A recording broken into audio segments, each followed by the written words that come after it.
It's so stupid, man.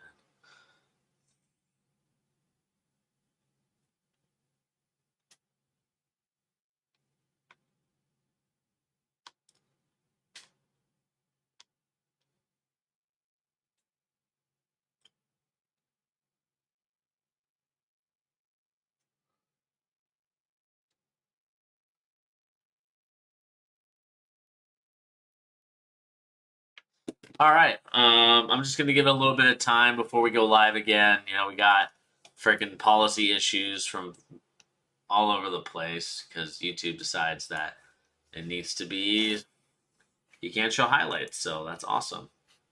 So again, I'm gonna give it a little bit of time and then I will start the stream again. But this time I will make sure not to show any of the video because again, I do apologize to everybody that was watching. It just kind of, you know, I wish it would also tell the person that like this stream was suspended due to copyright claims, so that way people can be like, oh shoot, and get back. But you know, we're just gonna wait a little bit and see what's going on. We got one person in here. Once I have one more person in here, I will start this again, and we can kind of get it going.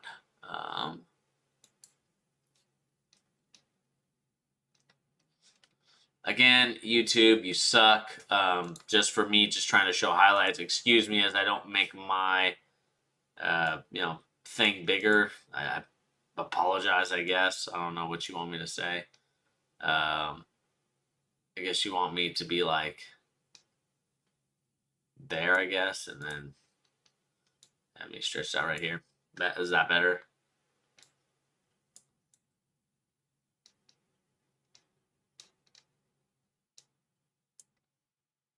I guess that's better right there. All right, cool. Yeah, again, we're just gonna wait a little bit, wait for the stream.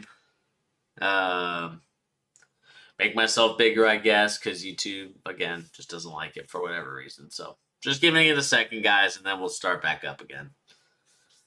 Put some music on the background for everybody so you guys can listen to it.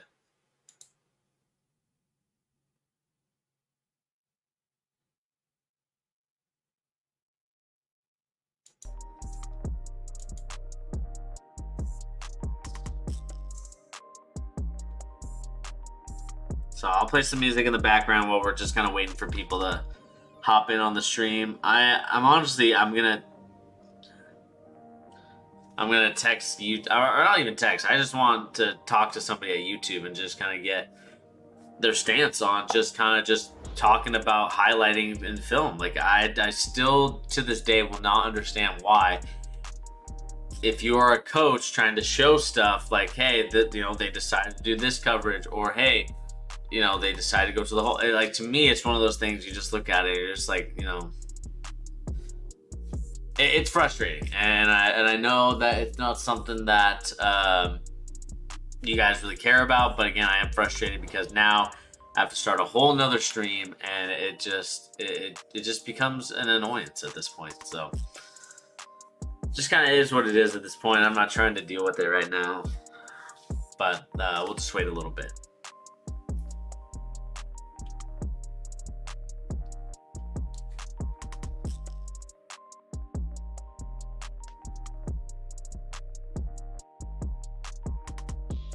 Just gonna wait a little bit more time.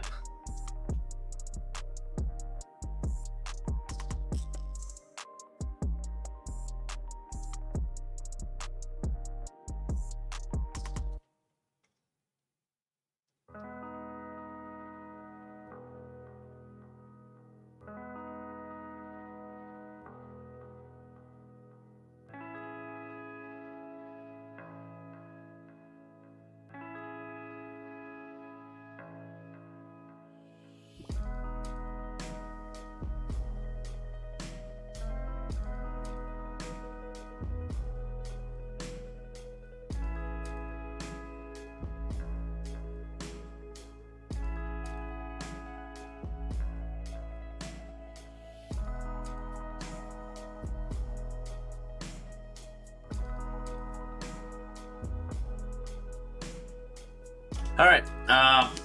It's been 5 minutes, so we're just gonna start it. Again, the big thing for me in that game, as it came down to it, was just a really poor shooting night from Gallinari. To kind of get up to speed, I thought the Bucks. Middleton just went nuclear in the fourth quarter, and he's just going to make shots. There's some here's the thing with Middleton. You know that there's going to be games where Middleton goes off for like 38, like he did tonight, or like a high 30s, and then there's going to be other games where he's shooting like 6 for 21, and he's like 15 to 17 points. So it's like you never know what Middleton you're going to get, and unfortunately they got the wrong Middleton. But what I will say is that they did an awesome job out there of just getting the switches that they needed to. They got Trae Young on Middleton a lot, and they just took advantage of that. There was other times where they got Gallinari on him, and they also did a great job there. What I thought the Hawks really messed up on in this game was just Bogdanovich just doesn't seem healthy, or it's just not in this game. Although he had a -2 plus minus, that's just due to great defense offensively. For a guy that you're paying that much money to, it's the same thing with like Ben Simmons or many of these other guys. Bogdanovich is a better scorer than those guys. But the problem is that now you have an issue where it's like, you gotta deal with Bogdanovich, who's only giving you 3 of 16, 2 for 10 from 3-point land, and no rebounds or really assists to count for. So it's one of those things, you look at it and you're just frustrated with his performance because he's a better player than that. And I think that's the frustrating part about it, is that you look at a guy like Bogdanovich, you see the things that he was able to do in Sacramento, and then all of a sudden you're just getting a really bad Bogdanovich. I mean, he's not really helping you out. He's not really doing too much. And I just think that is the frustrating thing about this whole thing. You're not, like I said, you're not getting you're not getting like the Bogdanovich that you thought you were getting, that you paid for. I mean, you paid for a Bogdanovich that was going to really really do something out there, and then all of a sudden they just aren't able to cut it out. And it's just, like I said, it's a frustrating thing. If I am someone who is a big fan of, someone that is kind of a fan of the Hawks, I would say I'm more of a Hawks fan than a Bucks fan, but you gotta play better. I mean, it's just that simple at this point. It's like, when you go 3 of 16 for 8 points. I mean, obviously no free throws to account for. I really thought the free throw discrepancy was just a little bit in favor of the Bucks. I really, Trae Young only got 6 free throws for a guy that gets at least 7, 8 plus a game, and it's just kind of crazy to see that he didn't get that many today, as compared to a guy like Giannis who got 13. Yeah, he was 6 of 13, but the other guys did their job. I mean, Holiday was the only one that was selling a little bit, but it is what it is at this point. And Giannis again had a great game, but again, my philosophy, or maybe I'm wrong in this, but my philosophy, if I'm the Hawks, is I want to make Giannis a passer out of that drive. Like I don't know if Giannis can make that pass out of the drive. And that's the thing. Like, is he working on that in his game? Because I haven't seen it. I haven't seen him really make that pass out of the spin move. He really, anytime he goes into the lane, because the thing is like, and you can tell how raw Giannis is sometimes with the way that he plays. It's like, as soon as he sees like any kind of space, he's like, all right, I'm clear for takeoff. I'm going. And you're going to be able to get him on those spin moves and get a charge and, get yourself going. And the problem is I just didn't really see the tenacity or really anything from the Hawks today in terms of getting Giannis off the ball. I mean, yeah, Middleton shot 26 shots compared to Giannis at 21, but I thought some of those things you could have forced a little bit more turnovers. I mean, they did have a lot, 8 turnovers between the two of Middleton and Antetokounmpo. But again, I thought they could have done a much better job in that sequence. But again, we'll see what happens, going into game 4. The Hawks definitely need this as a must win. And we'll see what they are going to be capable of as it pertains to, just kind of stepping up and just being in general, just, helping out and really doing what they need to do to get there. And we'll see what happens. Like I said, this is going to be a very interesting situation as it pertains to the Hawks. and just seeing if they can come back in game two. You know, this was the winnable game. This was the game because of how many turnovers they forced on the Bucks, especially at the beginning of the game. You know, it was other than that, it was well evenly matched. You know, the Hawks didn't really shoot that well from the field. Shot 46 compared to 51, and again, free throw discrepancy, which is really bad. And Capella over 4. He needs to knock those down. I know he had 8 points. He was crucial in this game, but it's just kind of one of those things you look at it and you really need him to step up their game. But other than that, I mean, like I said, it was a good game. It was fun to watch, and it was interesting to see that the Bucks still they were kind of doing different things on the ball screens. Like there would be times where you would see like guys like Brook Lopez being drop coverage, and then there'd be other times where they tried to switch or try to trap Trae Young to get the ball out of his hands and kind of move the ball. And I thought Kevin Huerter did a good job of it. You know, of not taking too many shots, but was able to make the shots that he did need to make. And it's just kind of one of those things. I would love to see maybe like Lou Will get a little bit more minutes. It just kind of went with a very small rotation in here. You know, no Tony Snell, no Bruno Fernando, no Cam Reddish, even though he's fully healthy. They just kind of went a really tight lineup. And Solomon Hill, again, didn't really give you too much on the court. And it's just kind of one of those things like, yes, he's going to give you the hustles. He's going to give you those personal fouls. Defensively, that's kind of why you brought him in. But I still think offensively I'd get more out of Cam Reddish. I would love to see Cam Reddish be on the court. I mean, I understand it was a close game. You know, kind of used this lineup, but I would have experimented with Cam Reddish and see what I could have gotten from him. See if he could have helped me out a little bit. But at the end of the day, we'll see what happens. Again, like I said, a fun series to watch. And, you know, didn't really talk enough about Middleton. I thought Middleton was tremendous in that fourth quarter. He really went off and, you know, kind of proved to some people like, hey, you know, I'm really about this. I know, you know, people are kind of doubting my ability. But, man, it was a fun thing to see that Middleton just went off for 38. It was just, like, all over the place. You know, three-point shots, you know, mid-range jumpers, got to the switches and the people that he wanted on him and was just able to take advantage of his advantage of getting it over some guys and just doing a lot of those stuff. So, again, it was a great thing to see from the Bucks to kind of respond again to, you know, kind of the challenges that Nate McMillan was doing, and it just kind of changed the whole dynamic of the game, and we'll see what happens as it pertains to you know, what's going to be going on. And just let me do something really quick, guys, before we kind of continue watching the stream. I might change the topic of the stream in just a second to kind of talking about another thing in just a second. Just give me 1 second.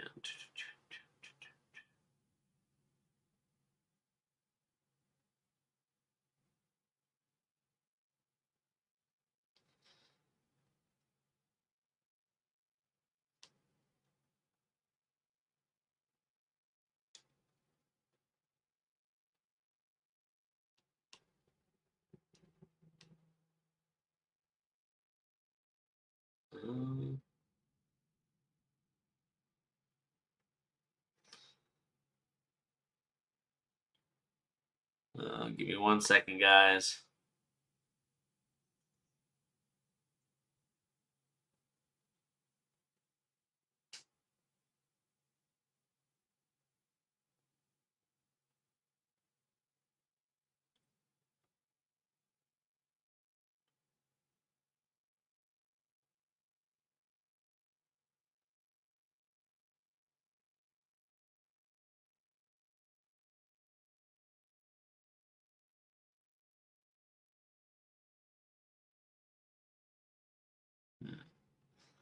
Um,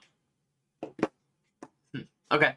But yeah, like I said, I thought it was a great job of what the Hawks were able to do. So that's really awesome to see. And I think I might change the title of the stream.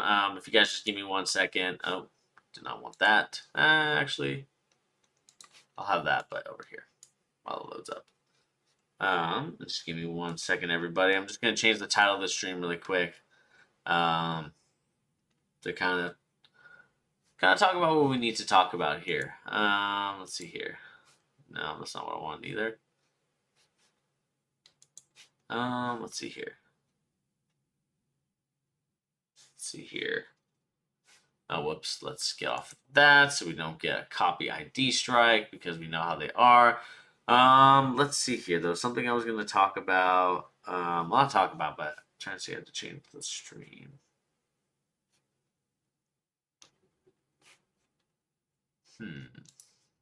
First shot. No.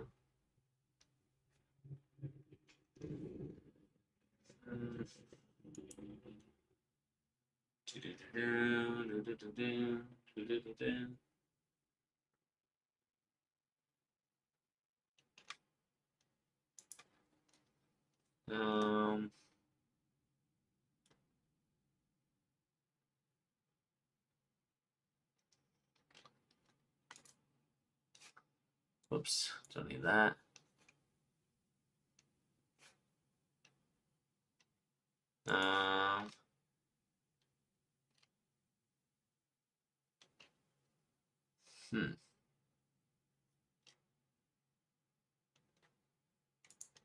Let's see here. I need to add something really quick. Give me 1 second, guys. I know I'm taking away from the experience, but I needed to add something here. No, that's not what I wanted.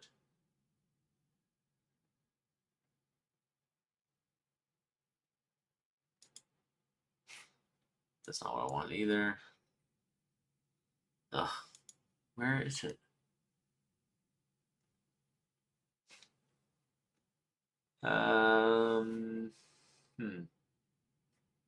Thought it was in here, but maybe I'm wrong.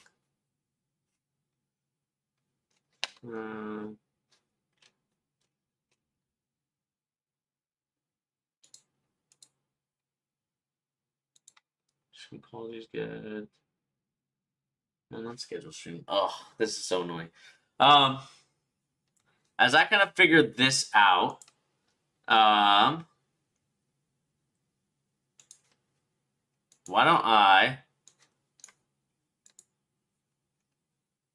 As I figure this out, why don't I put on some background music, kind of the chill vibes again, and let me just fix some things really quick as I get the stream back on track.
Let's see here.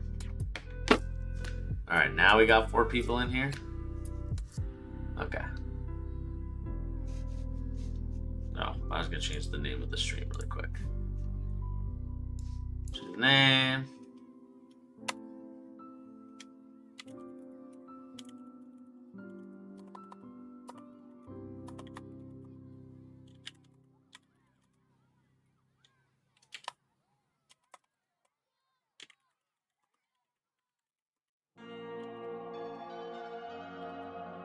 Let's see here.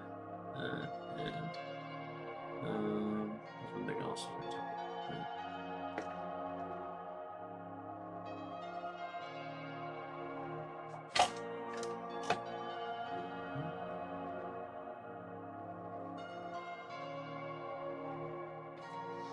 Let's see here.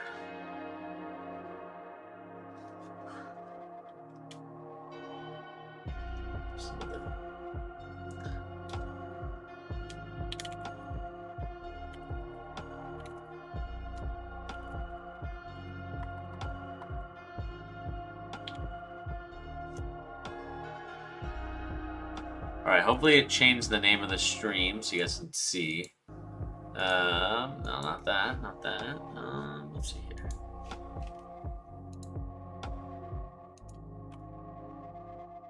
Okay, cool. Perfect. All right, we changed the name of the stream. All right, so we are back live. We should be. All right, cool. So yeah, so just kind of getting back to live here. I wanted to change the name of the stream and just kind of talk about it again. We talked about the Hawks and the Bucks just now, but what I really wanted to talk about more so is just something that you know we kind of talked about here on the charts, and that's of course Ben Simmons. I have made my stance perfectly clear on Ben Simmons before in the past of my opinions about him. Like, I think he's a tremendous player, a tremendous athlete, and respect to him and his game. You know, even respect to him, you know, doing the video game thing. You know, I criticized him a little bit, and that's just because I know what I saw in high school. I know what I saw in college, and it was just a very aggressive Ben Simmons. And, you know, maybe in those settings you can be aggressive. But my issue now with what's going on is I feel that, especially with the Stephen A. Smith stuff, I just feel like sometimes it's like, it can get a little personal. And that to me is where I kind of draw the line. Like, yes, you know, I've talked about his video game stuff and how I feel like he's more into video games than he is basketball. And, you know, there's some streams where I see, you know, there's pictures of him in his Face Clan gear. And, you know, at the end of the day, if that's what he decides to do, I'm not going to hate on him for it. I just think, like, from what I see and, like, the progression that I thought he was going to take, it was going to go something different. But, again, to each their own. But where I draw the line a little bit, and I know that you know, I've had some friends call me out on it, which is fine. You know, I like the idea of, you know, challenging ideas and talking about it in words. And I just feel like the difference between what I have said about Ben Simmons and what I feel like a guy like Stephen A. Smith has said on Ben Simmons,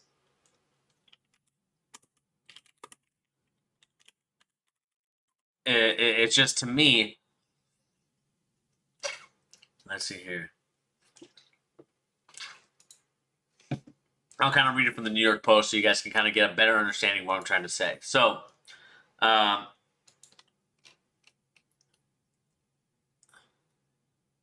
is that, you know, first take, I just received a text from everybody very close to the situation in Philadelphia about Ben Simmons. He doesn't work. He doesn't listen. Everybody around him is family and is consistently babied. And, you know, I think that there is some criticisms that you can give Ben Simmons, but the one thing I think that's a little bit out of bounds is just kind of like,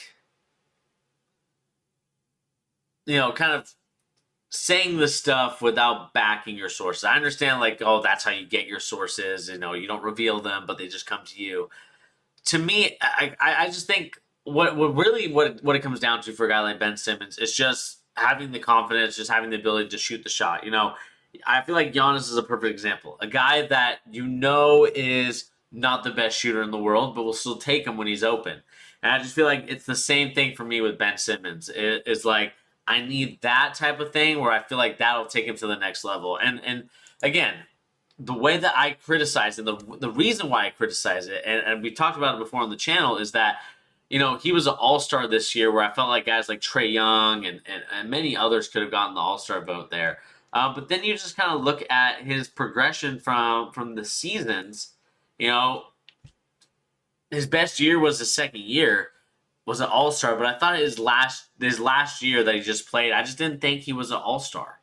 I thought he was a really good player. I still think he's a star for the league, but a superstar, all-star caliber player, and to me, I know defensively he's locked in. But at the end of the day, the reason why the Hawks beat him, the reason why the Celtics have beat him before, and, you know, they've kind of gotten beat multiple times, maybe that series against the Raptors even, it's just, I wouldn't even count that one, to be honest with you.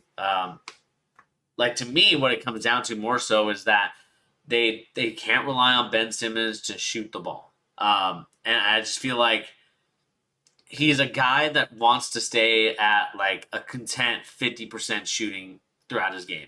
Where I feel like maybe he should be aggressive and maybe be the guy that's like, okay, I'm going to shoot, but if I don't get, you know, this many, or if I don't get the points that the point total or the shooting percentage that I want. I just got to live with it. And I just don't. I feel like at times he doesn't live with that, and that's kind of the frustrating things that it comes to about Ben Simmons. Like I like the guy. I think, or I like the kid. He's a great guy. Um, but again, I just feel like for him to get to that next level of being an all-star, or really being a superstar, because I think he's a star player, but to be a superstar, I just think he needs to up the offensive game. And I think everybody knows it. The question now is Ben Simmons going to put in the time? You can see the playoffs, and I'm taking this from Cuff the Legend, or I think it's Cuff the Legend, right? Oh, I want to get his Twitter handle right. I know I stand for this guy, but I really like his. I just like his stuff on Twitter, man. He to me just comes across as a genuine person. Yeah, Cuff's the Legend. He talked about this on his Twitter account, saying that you can see, who's been putting in the work during the offseason. You can see that the playoffs really exposes holes in people's games, and this to me is a huge hole.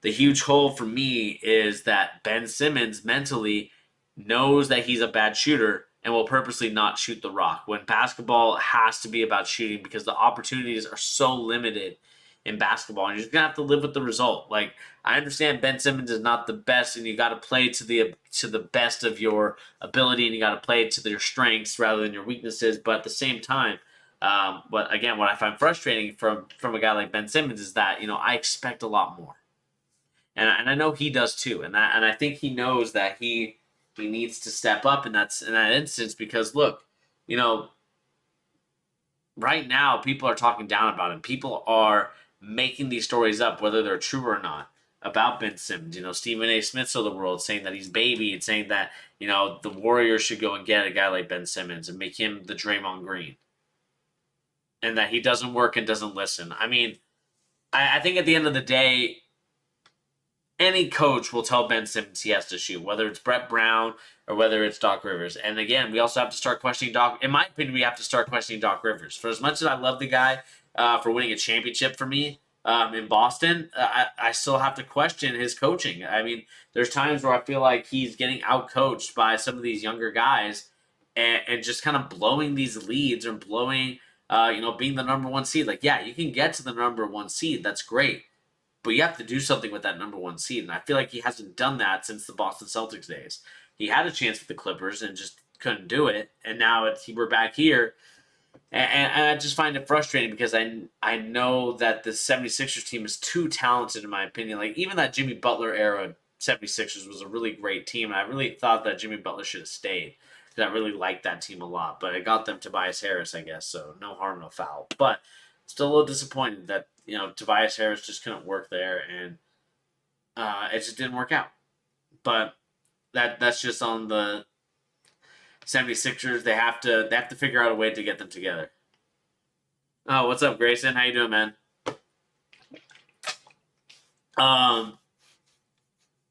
What up? What up? What up? But yeah, that's kind of my frustration with a guy like Ben Simmons. More so not Ben Simmons, more so Stephen A. Smith. I just feel like there's times where like you can go at someone for their game. Like, and I think, Stephen A. Smith kind of did this on his show to kind of drop controversy, drop drama, right? That's what First Take and Undisputed and all these other shows are, right? They're drama filled, so people can, talk about guys like Ben Simmons or LeBron James. Like, oh, LeBron James is, he has too many yes men around him and just stuff like that. Oh, it's Boyle? What's up, Ryan?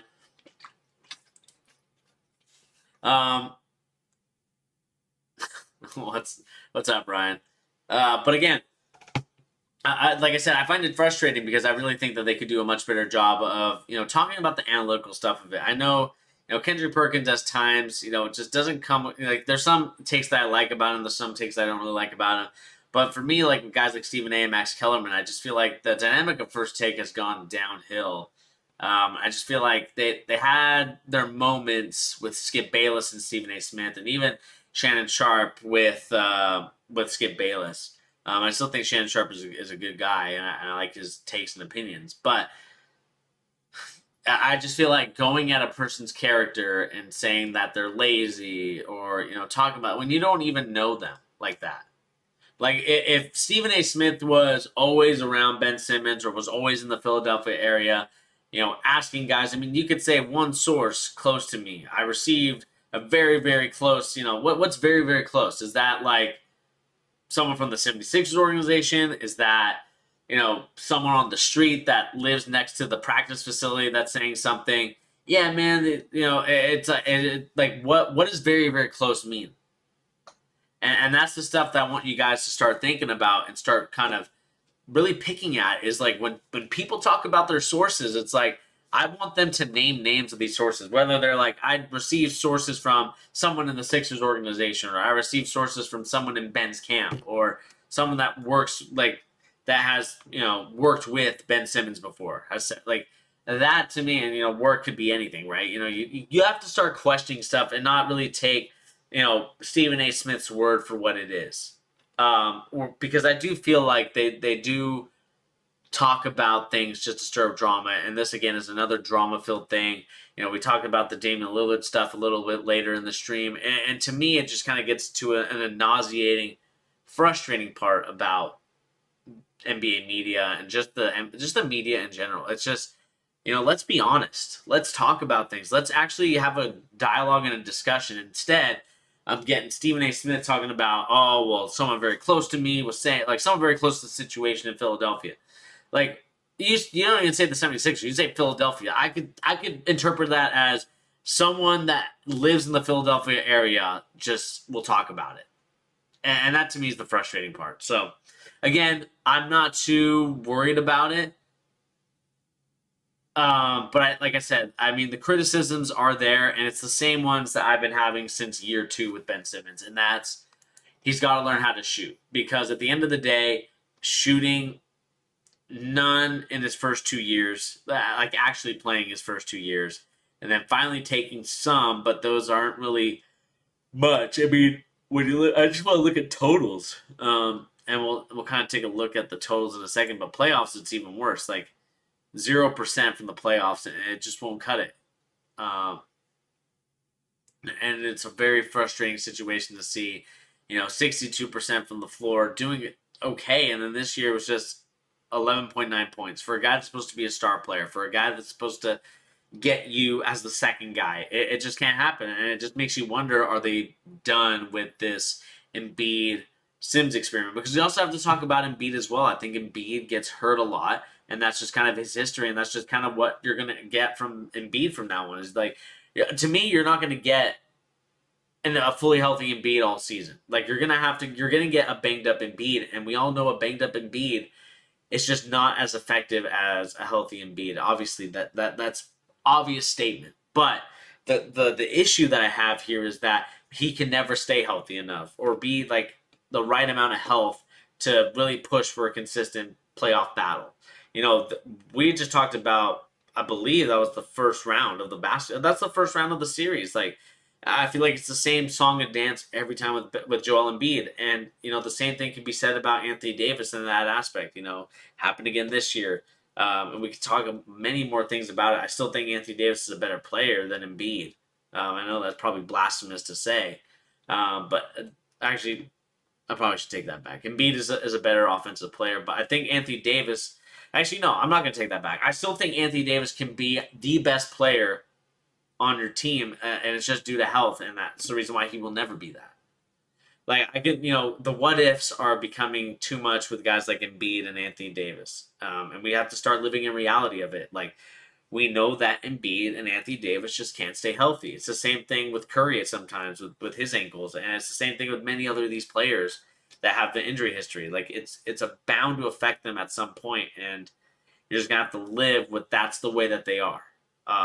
Maybe one year where you get a outlier where it's like, sweet, he didn't get hurt and we're making a huge run. It's because he's going off and he's doing a really good job, and that might be the way to do it. But going back to Ben Simmons, I mean, again, total rebounds wasn't too bad, assists wasn't too bad, but really what it came down to for Ben Simmons is just the ability of not taking a lot of shots. Like, each and every year, he's taking less and less and less shots. And that, to me, as a basketball coach, or just someone that watches the game, it's concerning to see that one of your star players is taking less and less shots and not doing anything else for the team. Like, yes, he's giving you assists and rebounding, but those points, you need them. I mean, Tobias Harris, again, another guy like Middleton, just very inconsistent. There's some games where you're getting like the best Tobias Harris, and there's some games where you're not. And that's the same thing that I get. Same thing vibe with Chris Middleton. Like sometimes you get a Middleton that's like balling out, and then there's other times you're just getting a Middleton that's not. And so, it's kind of, it is what it is at this point. You're just gonna have to live with the result of Ben Simmons. But now the question starts to become with Ben Simmons is, do you trade him? Do you keep him? And that's something I want to ask you guys in the comment section down below. Do you guys keep a guy like Ben Simmons, or do you trade him? Again, Stephen A. Smith said the Warriors. I'm not sure the Warriors should do it unless they're willing to trade those picks away. Even though Ben Simmons is not worth as much as he once was, I still think you have to give a first-round pick for him if that's all you're going to do, plus, a contract thing. So we'll see what happens, and we'll kind of monitor the situation as it pertains to Ben Simmons and seeing what happens to him.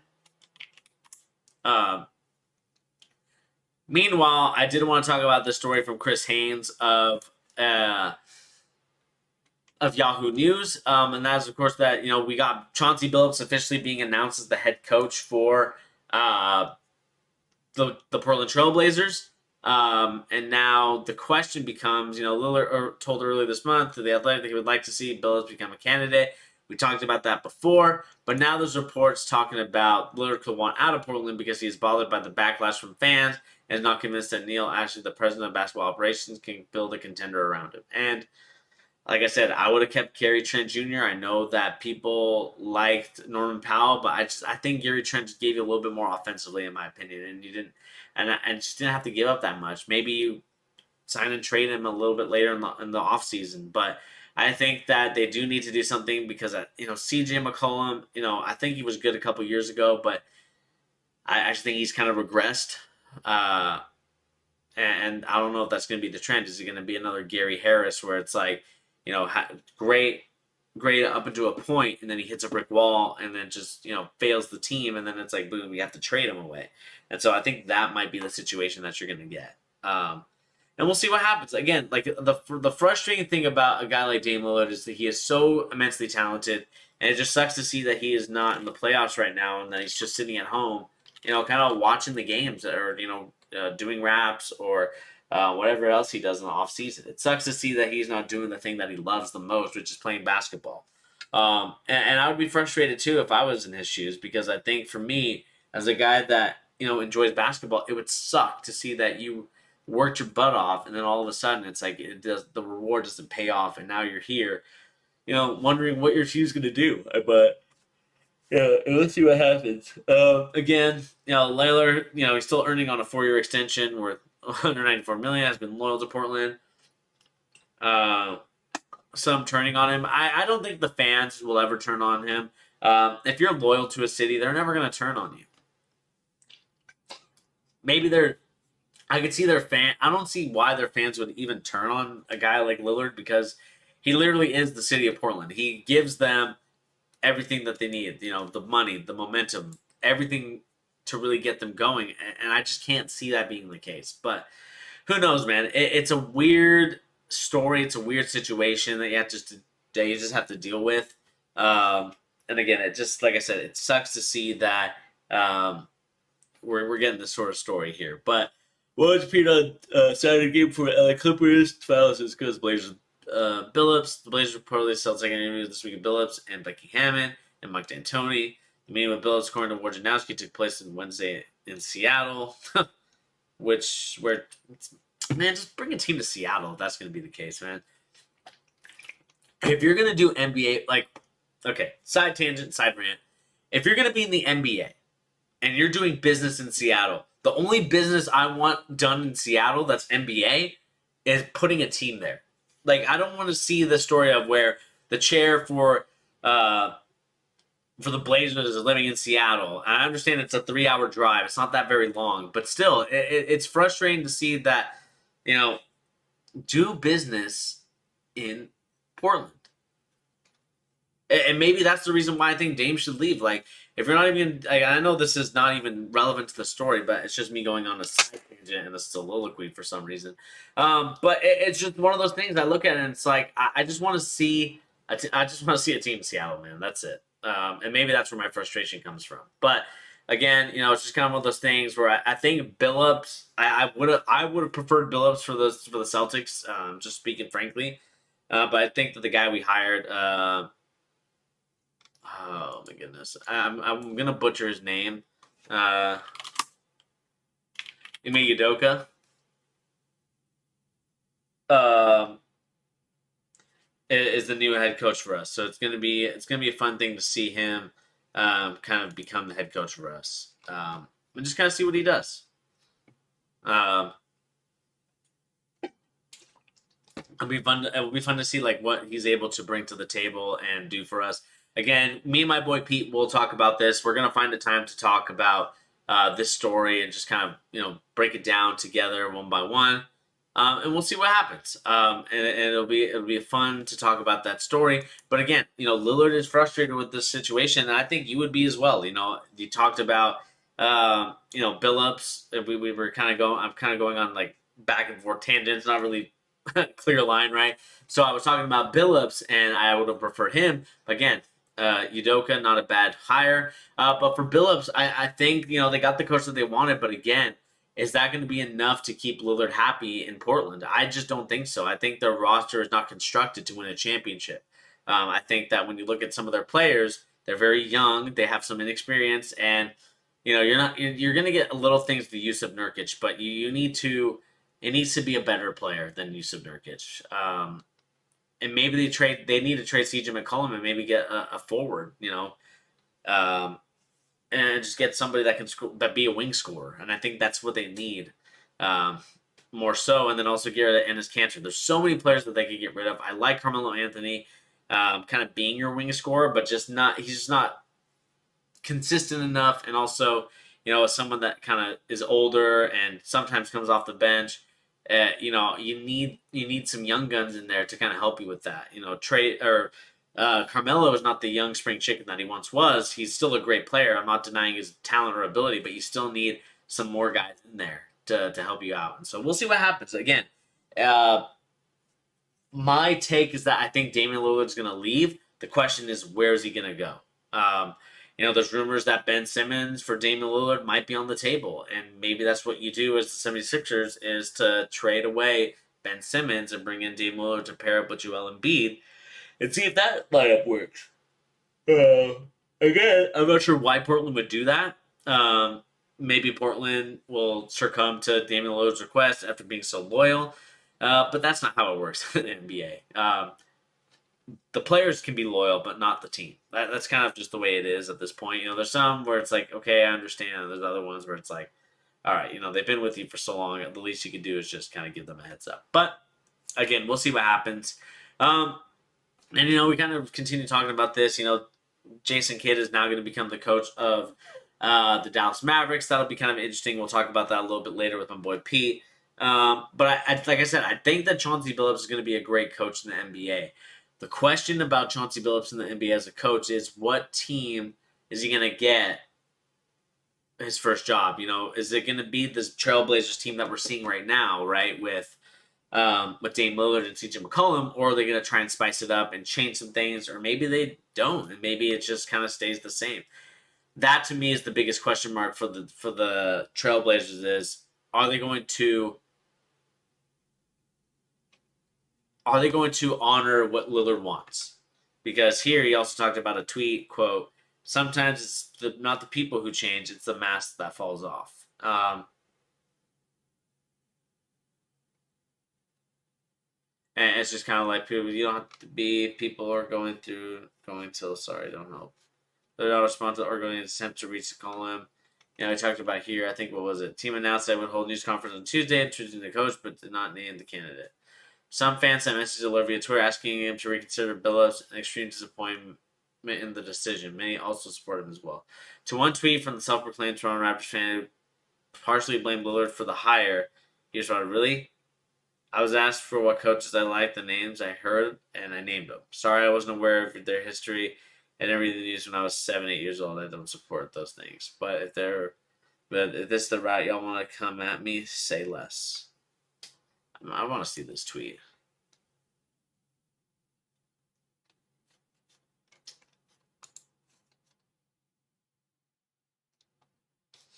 Hang on 1 second, guys. I kind of want to see this tweet. So let's see here.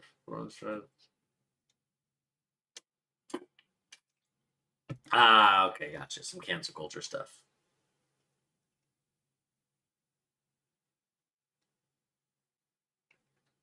Gotcha.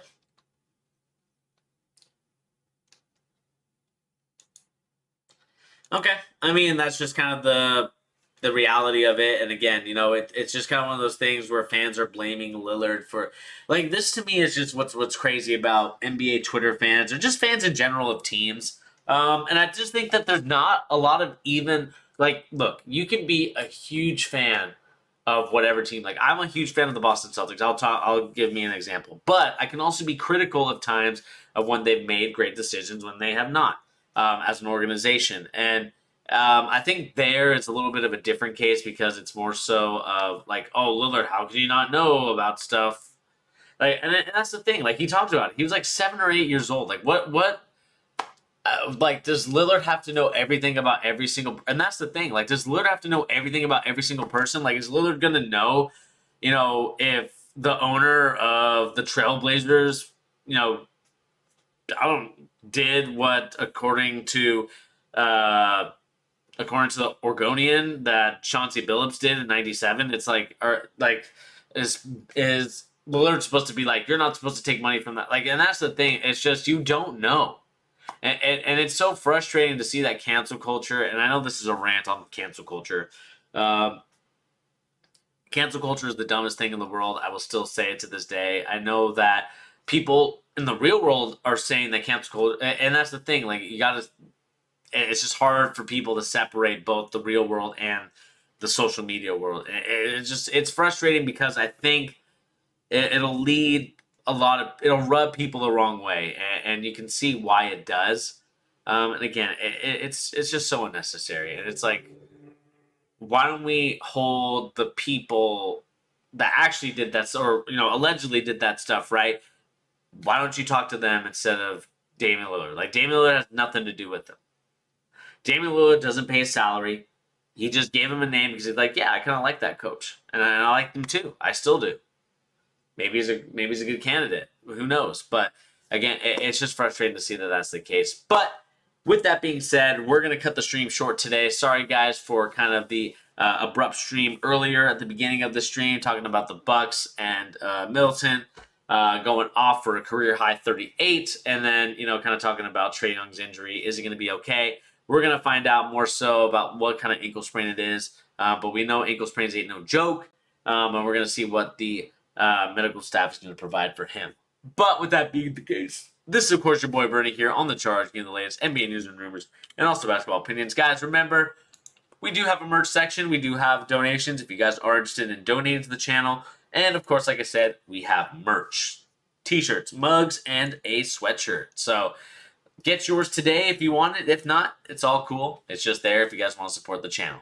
But anyway, guys, like I said, my name is Bernie here on The Charge, giving you the latest NBA news and rumors and also basketball opinions. Thank you once again for joining. Ryan, shout out to you. Shout out to everybody else that was in the chat or just kind of chilling in the background. Appreciate you guys. Anyway, guys, like I said, my name is Bernie.